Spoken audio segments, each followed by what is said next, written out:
Guys, I love this Keurig coffee maker. It's so easy to use and there's so many different ways you can make coffee with it. Check this out. Now once you turn it on, you have your option of doing a single cup or a full pot.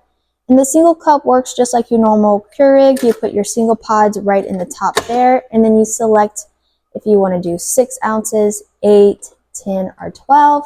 And then when you're ready to start, you hit the big K button and it'll start brewing it for you.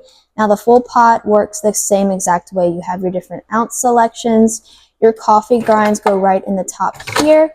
And then once you're ready to brew, you're just going to hit that big K button and it's going to start for you. Another great thing about this machine is the water tank comes with a handle. It makes changing the water so much easier. I love that about it. Also, once you take the coffee pot off, you can actually slide the tray out and you can place a larger travel mug so that way you can fill it directly with coffee. And I think that's a really awesome feature as well. Overall, this has been a great machine. We do really like it.